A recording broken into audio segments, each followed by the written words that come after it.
Hello everyone. As you can see, I am back with another video. So today, this is going to be the ultimate guide on card shows. Now, if you're watching this, you are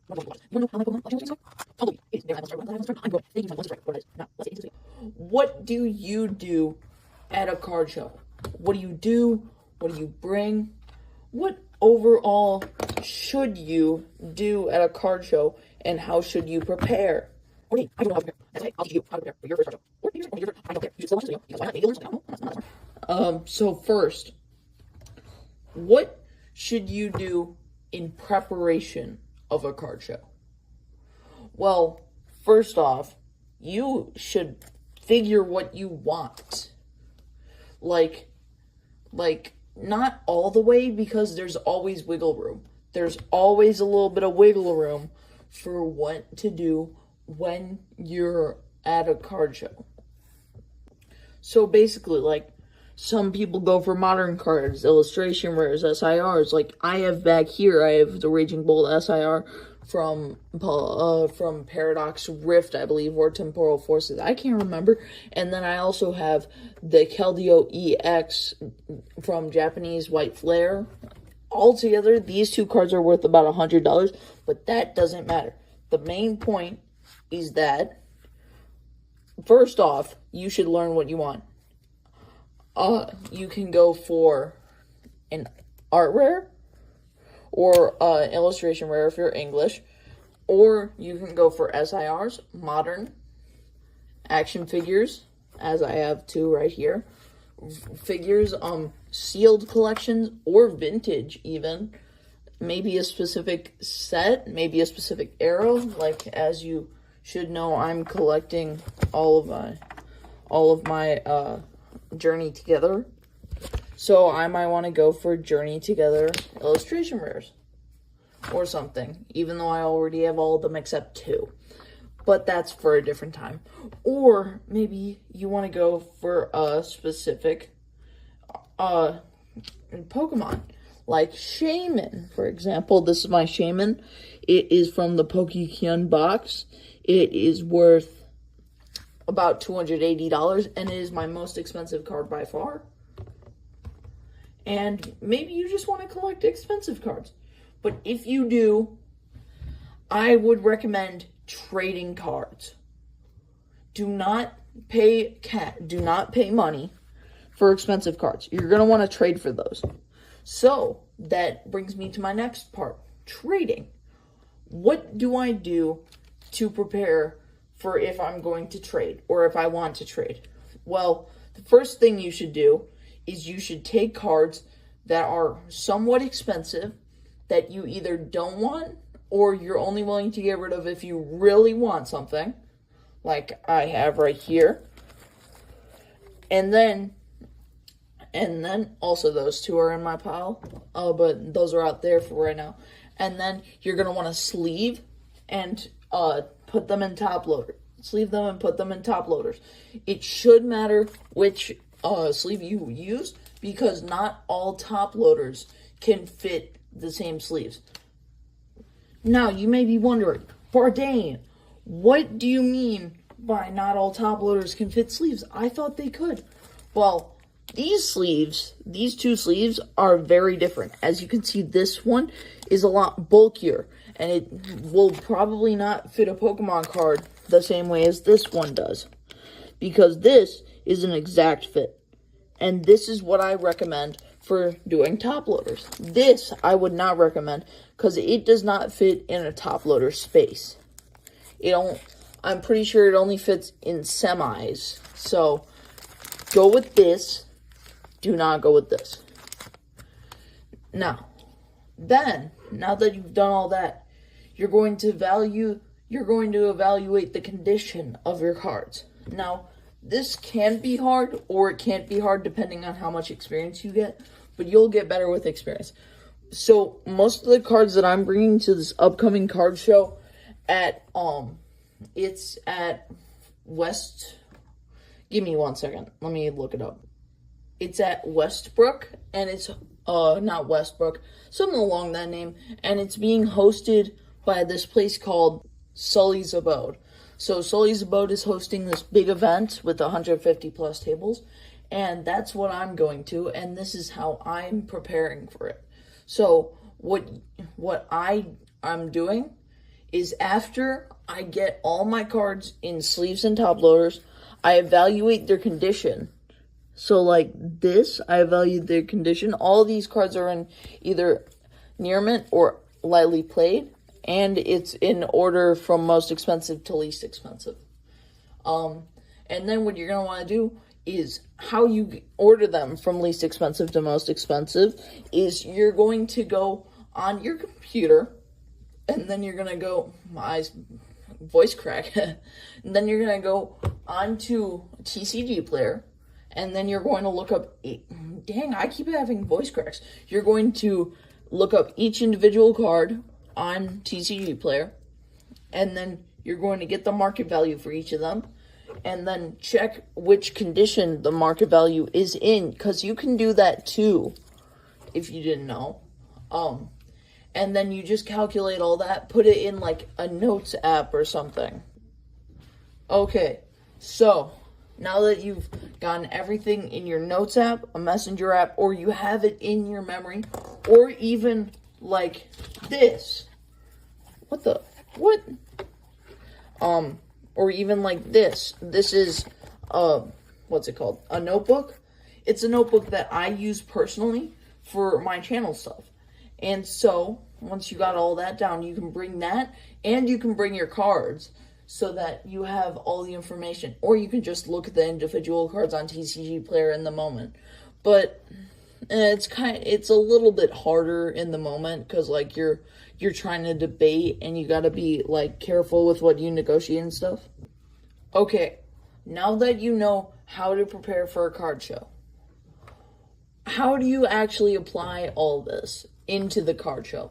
Well, first of all, you're gonna know what you want, whether it's a specific Pokemon, whether it's a specific set, whether it's anything.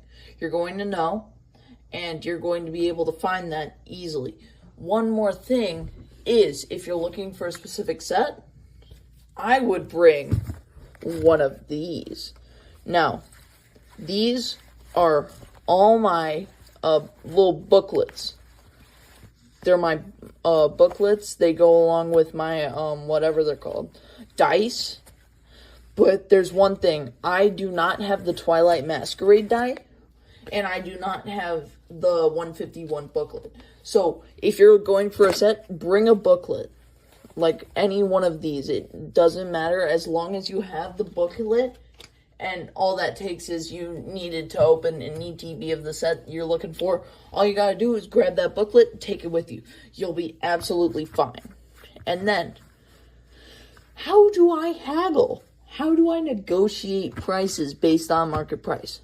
Okay, so let me give my expert advice, which is not expert advice at all. It's just me, an 18-year-old, talking about Pokemon cards and stuff. So what you're going to do is you're going to haggle at most 5% under or above market price. That is the most I would go for, because any more or any less can make it a lot harder to actually get the card you want. So maximum 5% either way, because you don't want it to be too expensive.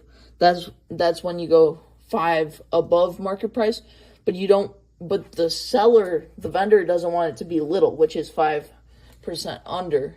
It isn't that much wiggle room, but it's enough. And this is only for lower end cards. For higher end cards, I'm talking 100 and above. Maximum $2.50. Maximum, not $2.50, 2.5% wiggle room maximum, because people aren't going to want to do stuff that's higher, or people aren't going to do stuff like that for lower cards. And for higher cards, for when you do higher price cards, that's only if the sticker price is a little bit high. If it's a lot high, I just straight up avoid that vendor. That leads me to my next point. Avoid rude vendors and high sticker prices. What do I mean by high sticker prices?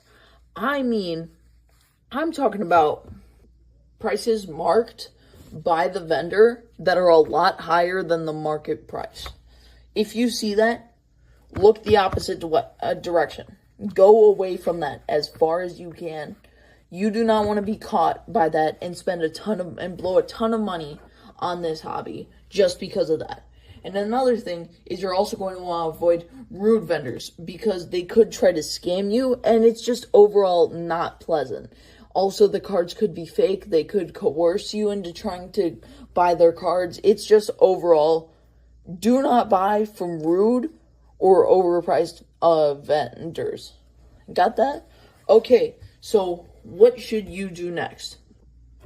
Next, what you should do is you should just talk to people. The vendors, the other customers, talk to them. Please, it makes it so much helpful. You can even trade with some of the other consumers. So just go up to people if you see something that you like their shirt or something. If you see a cool shirt, go up to them and say, "Nice shirt." They'll probably say thanks. And you just continue the conversation. Ask if they want to trade. If they say yeah, you can pull out your cards. And then they pull out their cards. Just trade some cards that are around equal value. And it's fun because if you get more into the hobby, you're going to want to have a group of people to enjoy the hobby with. It makes it a lot more tolerable, a lot more easy, and it just makes it more pleasant. It makes it a lot more fun to do it with friends and family than to do this hobby alone. Now, what else should you do? Okay, so what else should you do? Always take cash.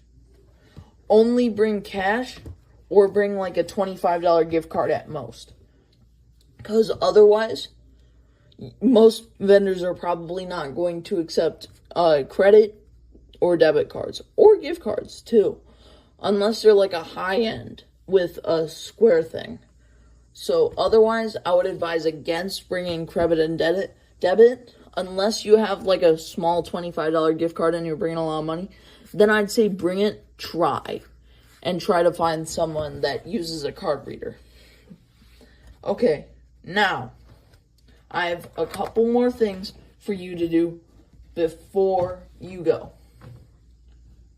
Actually, I have one more thing for you to do before you go to your card show. And I have one more thing for you to have during the card show. At the card show, bring a water bottle. Please, it makes it so much easier as long as you just bring a water bottle.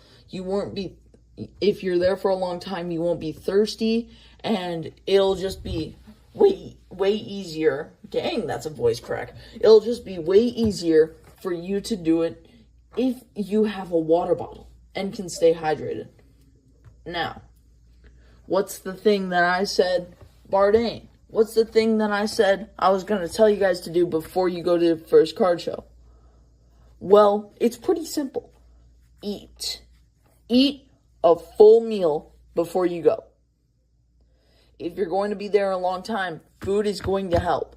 And you're not going to want an overpriced hot dog or anything that they're selling for like $15. Okay, so now that you know all this stuff, what are you going...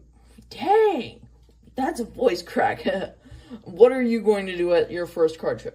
You're going to take all of these into account, and then you're going to see which applies to you best. If it doesn't apply to you, don't do it.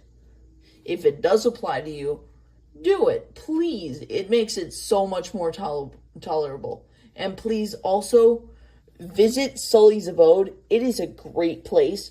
They do stuff like this, like card shows, every now and then. Yeah, they're a really cool shop. Definitely check them out. By the way, I'm not sponsored or anything. I would have to legally tell you I am not sponsored by them. I'm just saying they're an awesome place. Go check them out, please. You will thank me later. Now, I will see you all in a different video, and I hope that you guys return, like and subscribe, and I'll see you later.